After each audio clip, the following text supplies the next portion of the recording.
Assalamu alaikum, bonjour. Plusieurs personnes m'ont demandé de refaire la vidéo relative aux provisions pour dépréciation des créances parce que le schéma n'était pas clair.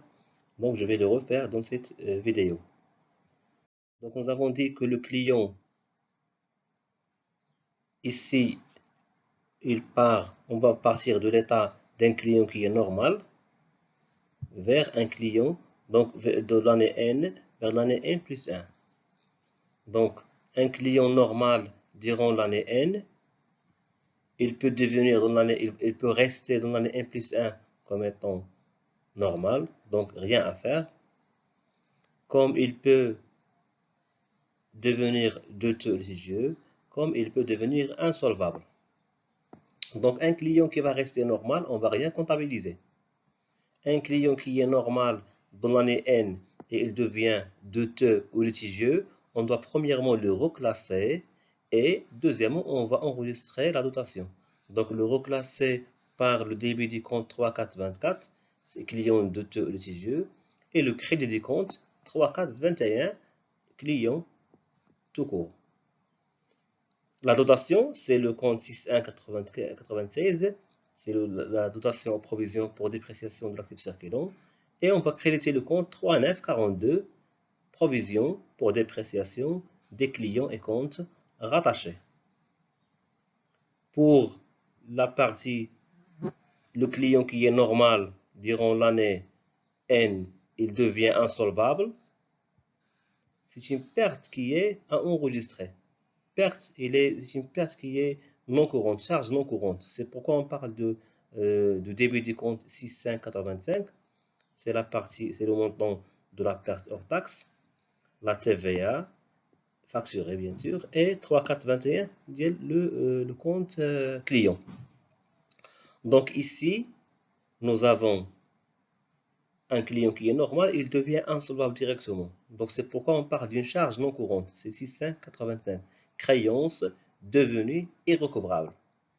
Et nous avons fait le client parce que le client était normal. Il passe du cas normal vers l'insolvable. C'est un client qui a changé d'adresse ou qui est devenu insolvable pour l'ensemble des raisons. L'essentiel, c'est que c'est un client qui ne souhaite plus payer sa dette, sa créance à l'entreprise. Deuxième chose, maintenant, nous allons voir le client qui est le TGO durant l'année N. Quelles sont les possibilités? Il peut redevenir normal. C'est un cas qui est très rare, mais il est possible qu'un client qui était sur lequel on avait lancé une provision, mais il devient normal. Dans ce cas, le client, on va le reclasser. C'est un reclassement inversé. Parce qu'on va le supprimer des clients douteux. On va créditer le compte 3424 et on va débiter le compte 3421 clients. Et on va faire la reprise pour annuler l'ancienne provision. Donc on va débiter le compte provision et on va faire la reprise de crédit. Le cas très habituel, c'est le fait d'un client douteux ou litigieux qui reste douteux. Donc c'est le cas classique, c'est le fait, nous allons faire quoi? Nous allons calculer la nouvelle provision moins l'ancienne provision. La provision de l'année N plus 1 moins l'ancienne provision, celle de l'année N, l'année N. S'il est positif, c'est une dotation. S'il est négatif, c'est une reprise. Dotation, c'est 696 avec 3942. Et la reprise, c'est l'inverse. On va débuter le compte de provision et on va faire le crédit de compte de reprise. Reprise sur provision pour dépréciation de l'actif circulant. Maintenant, le deuxième cas, c'est le client qui est douteux litigieux. C'est le troisième cas, le dernier cas, un client douteux qui devient insolvable. On va faire deux choses. On va faire la perte sur créance irrecouvrable. C'est celle-là. Et on va faire, je n'ai pas mentionné ici, on va faire la reprise de l'ancienne provision.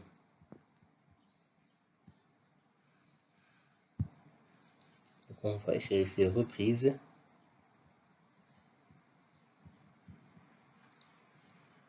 de l'ancienne provision. Donc, comme j'ai dit, le client de taux litigieux, on peut le comptabiliser qui devient insolvable. On va premièrement annuler l'ancienne provision avec le compte de reprise. On va faire la reprise avec provision au débit et reprise au crédit. Et on va faire la perte 6,192, 44,55 état TVA facturé et 3,424. C'est le client douteux ou litigieux.